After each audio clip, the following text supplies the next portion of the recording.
আউযুবিল্লাহি মিনাশ শাইতানির রাজিম বিসমিল্লাহির রহমানির রহিম।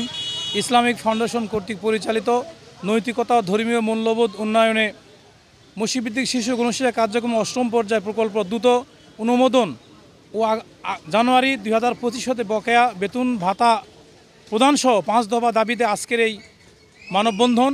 আজকে জয়পুরহাট জেলা সকল শিক্ষক, কেয়ারটেকার, মডেল কেয়ারটেকার সহ সারা বাংলাদেশ একব্যাপী প্রত্যেকটি জেলাতে আজকে মানববন্ধন একই সময় চলমান। এই মানববন্ধনের মূল আমাদের 5টি দাবি। প্রথম নাম্বার, প্রকল্পটি দ্রুত অনুমোদন করে ঈদুল আজহার পূর্বেই প্রকল্পের সকল জনবলের 5 মাসের বেতন ভাতা ও বোনাস দিতে হবে। 2 নাম্বার, প্রকল্পের জনবলকে তাদের পদসহ রাজস্বভুক্ত করতে হবে। নগদ পেমেন্টে 500 টাকা পর্যন্ত ক্যাশব্যাক আর লেনদেনে প্রতিদিন ডিপ ফ্রিজ এবং ঘন্টায় ঘন্টায় এসি টিভি সহ দারুণ সব গিফট। 3 নাম্বার, সপ্তম পর্যায়ে বিদ্যমান জনবলকে অষ্টম পর্যায় প্রকল্পে সক্রিয়ভাবে স্থানান্তর করতে হবে। 4 নাম্বার, কেয়ারটেকারদেরকে স্কেলভুক্ত বেতন প্রদান করতে হবে।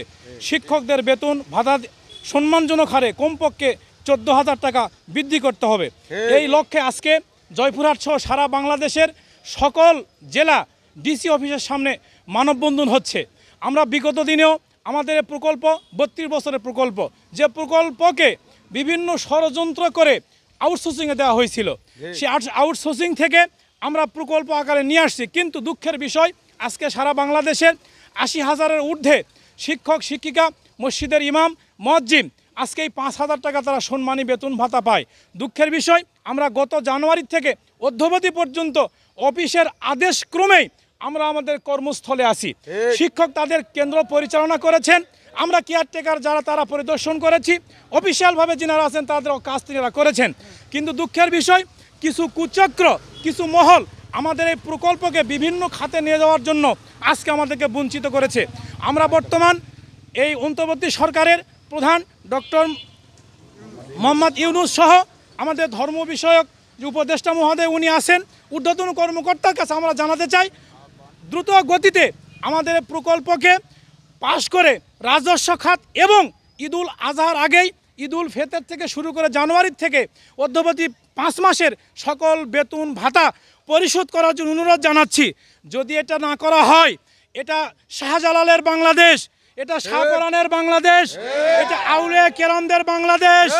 এই বাংলাদেশে টুপিওয়ালারা ইসলাম নিয়ে আসছে। আমরা মসজিদের ইমাম, আমাদের 1 ফোঁটা চোখের পানির দাম আল্লাহর কাছে অনেকটা গ্রহণযোগ্য। আমরা চাই না আমরা কোনো চোখের পানি ফেলি, আমরা কোনো দোয়া করি। আমরা অনুরোধ জানাবো আমাদের সকল দাবিগুলো মেনে নিয়ে আমাদেরকে এই প্রকল্প বাস্তবায়নে আমাদের স্বস্থানে কাজ করার জন্য গভর্নমেন্টের কাছে আমরা অনুরোধ জানাচ্ছি ইনশাল্লাহ। এই ফাউন্ডেশনে আমরা যারা শিক্ষকরা আছি, আমরা গত জানুয়ারি মাস থেকে বেতন ভাতা পাইনি। সেই বেতন ভাতা থেকে আমরা বঞ্চিত হয়ে আছি। আমাদের এটা একটা দাবি, আমাদের রাজস্ব বোর্ডের রাজস্ব খাতে এটা করা হোক, আমাদের প্রকল্প পাশ করা হোক। এগুলো আমাদের দাবি। আমাদের দাবি পূরণ না হওয়া পর্যন্ত আমরা আমাদের কর্মসূচি চালিয়ে যাব। আসসালামু আলাইকুম। আমি জয়পুরহাট জেলার গণশিক্ষা মসজিদ ভিত্তিক গণশিক্ষা কার্যক্রমের শিক্ষক বলছি।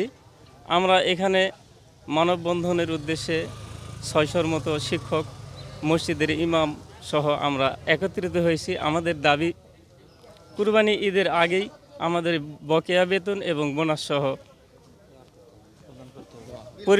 বিল পরিশোধ করলে আমরা অত্যন্ত খুশি হব। মাননীয়